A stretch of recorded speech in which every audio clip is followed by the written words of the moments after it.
Assalamualaikum warahmatullahi wabarakatuh. Salam guru penggerak. Pada kesempatan kali ini, saya akan membahas tentang koneksi antar materi, kesimpulan dan refleksi modul 1.1 Pemikiran Ki Hajar Dewantara. Bersama saya, Safarina SPD, calon guru penggerak angkatan 8 dari SD Negeri 1 Merdu, Kabupaten Pidijaya, Provinsi Aceh.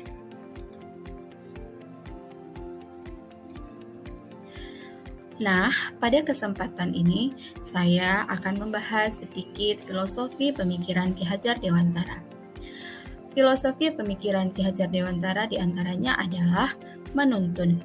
Menuntun adalah menuntun segala kodrat yang ada pada anak-anak agar mereka dapat mencapai keselamatan dan kebahagiaan yang setinggi-tingginya, baik sebagai manusia maupun sebagai anggota masyarakat. Oleh karena itu, pendidik hanya dapat menuntun tumbuh atau hidupnya kekuatan kodrat yang ada pada anak-anak, agar dapat memperbaiki lakunya, namun bukan dasarnya.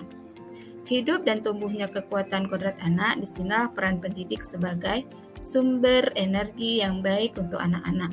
Dalam konsep energi, setiap anak memiliki energi masing-masing, sehingga pendidik dapat mengubah bentuk energi tertentu menjadi energi lain yang lebih baik dan bermanfaat. Dalam menuntun laku dan pertumbuhan kodrat anak, guru memang harus menjadi sebagai penuntun yang baik. Kemudian, budi pekerti.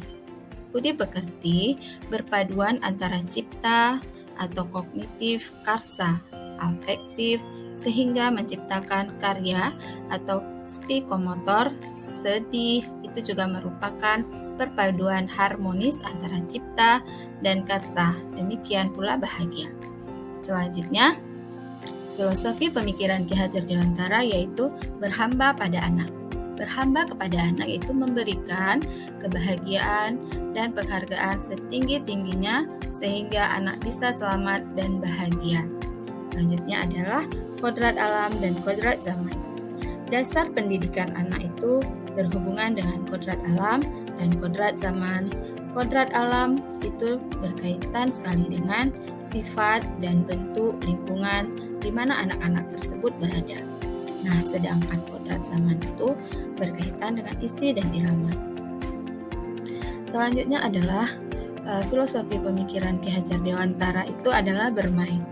Dalam bermain, anak juga belajar. Contoh dalam permainan gobak sodor atau galasin. Anak juga belajar kecakapan hidup, strategi, dan juga matematika. Selanjutnya, ilustrasi petani. Seorang petani menanam bermacam tanaman yang berbeda, tentu dengan cara yang berbeda pula. Selanjutnya,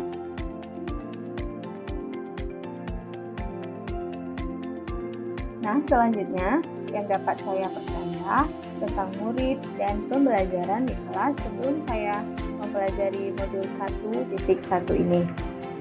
Nah, yang pertama, guru mendominasi pembelajaran teacher center. Artinya, sering sekali dalam pembelajaran saya terlalu banyak berceramah dan siswa hanya duduk diam mendengarkan. Yang kedua, pembelajaran terfokus pada ketercapaian materi dan kata atau mengutamakan aspek kognitif anak saja. Padahal di sini saya sering lupa bahwa pendidikan bukan hanya soal mentransfer ilmu, tapi sejatinya ada aspek lain yang harus diperhatikan dalam belajar. Yang ketiga, guru kurang memahami karakter anak. Ini saya cenderung menyamaratakan kemampuan anak dengan melakukan pembelajaran yang sesuai dengan zona nyaman saya, tanpa memperhatikan perbedaan-perbedaan kemampuan anak saya. Selanjutnya, siswa pasif dan motivasi belajar anak rendah. Saya sering sekali merasakan saat saya menjelaskan materi mereka kurang bersemangat. dan suasana kelas yang tertib, tenang, dan anak-anak yang memahami materi yang fokus utama saya. Ini sebelum mempelajari modul 1.1.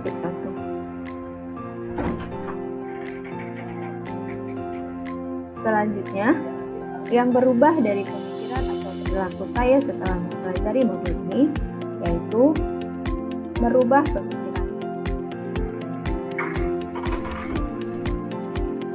Menghargai setiap karakteristik belajar anak dan pembelajar berpusat pada anak atau student center. Guru bukan merupakan satu-satunya sumber belajar. Terus, merubah perilaku. Mengemas pembelajaran secara menarik agar motivasi siswa meningkat, lebih cermat melihat bakat anak atau menuntun sesuai program. Terus, memberikan kebebasan kepada anak untuk menyelesaikan setiap tugas sesuai dengan minat, bakat, dan karakteristiknya. Nah, selanjutnya yang dapat segera saya terapkan lebih baik agar kelas saya mencerminkan pemikiran si Hajar Dewantara, yaitu merancang pembelajaran yang interaktif dan menyenangkan dengan melibatkan peserta didik, dan pembelajaran yang mengutamakan aspek budi pekerti. Selanjutnya, menerapkan konsep merdeka belajar dan mengintegrasikan sikap pembelajaran dengan mencapai profil pelajar Pancasila. Menerapkan pembelajaran berbasis kearifan lokal dan budaya setempat. Mengintegrasikan permainan dalam pembelajaran. Menerapkan sistem AMONG atau pendidik yang menuntut, bukan menuntut. Pembelajaran yang sesuai dengan kodrat alam dan kodrat zaman. Nah, sampai di kesimpulan bahwa yang pertama, pembelajaran adalah menuntut anak sesuai dengan minat dan bakat. Kedua, pendidikan bukan hanya ilmu akademik saja, namun perlu penanaman budi pekerti yang baik. Yang ketiga, pendidikan sejatinya adalah berhamba pada anak. Sekian dan terima kasih. Mohon maaf atas segala kekurangan. Mari bergerak, tergerak, menggerakkan. Assalamualaikum warahmatullahi wabarakatuh.